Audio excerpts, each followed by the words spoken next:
தளபதி விஜய் அவர்கள் ஒரு மிக சிறந்த தலைவருங்கிறதுக்கு ஒரு உதாரணம். தமிழா எதிர்கால வாழ்க்கைக்கு அடிப்படை தேவை அரசியல்.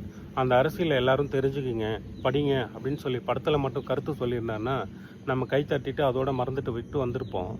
ஆனால் அவர் செஞ்சிட்டு இருக்க வேலையெல்லாம் விட்டுட்டு கையோடு வாங்க அப்படின்னு சொல்லி எல்லாரையும் கூட்டிகிட்டு அரசியலுக்குள்ளே வந்திருக்காரு.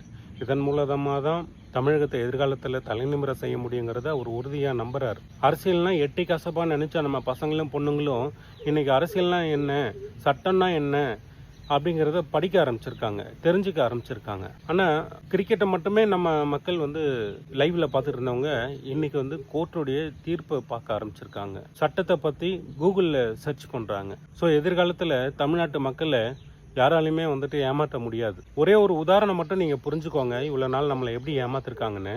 இன்றைய அரசியல்வாதிகள் இருக்காங்கல்ல, எல்லாருமே ஒருத்தர் கூட வரும்பொழுது அவங்க பணக்காரங்களாவே இல்லை. இன்னைக்கு அவங்க தான் இந்தியாவுடைய டாப் லிஸ்ட் பணக்காரங்க லிஸ்ட்ல இருக்காங்க. இதெல்லாம் என்ன பண்ணியிருக்காங்க, நம்ம தமிழ்நாட்டு மக்களை ஏமாத்தி கொள்ளடிச்சிருக்காங்க. ஸோ இதனால தான் நம்ம அரசியல் கத்துக்கணுங்கிற. அதனால தான் ஒரு பக்கம் மக்கள் ஏழ்மையில வாடுறாங்க. அண்ணா தளபதி விஜய் அவர்களே, நீங்க இப்பவே ஜெயிச்சிட்டீங்கன்னா தமிழகத்தை எதிர்காலத்தில் ஒருத்தராலையும் ஏமாற்ற முடியாதுங்கண்ணா. அதுக்கு மிகப்பெரிய காரணம் நீங்க தான். நீங்க முதலமைச்சர் ஆகிறது உங்களுக்கு முக்கியம் அப்படிங்கிறத விட இந்த தமிழ்நாட்டு மக்களுக்கு ரொம்ப முக்கியம். நாங்கள் உங்களை விட்டுற மாட்டோம்னா, உங்களை முதலமைச்சர் ஆக்காம நாங்கள் ஓய மாட்டோம். நம்ம ஜெயிச்சிட்டோம் மாறா அப்படின்னு தான் இப்போ சொல்ல தோணுது.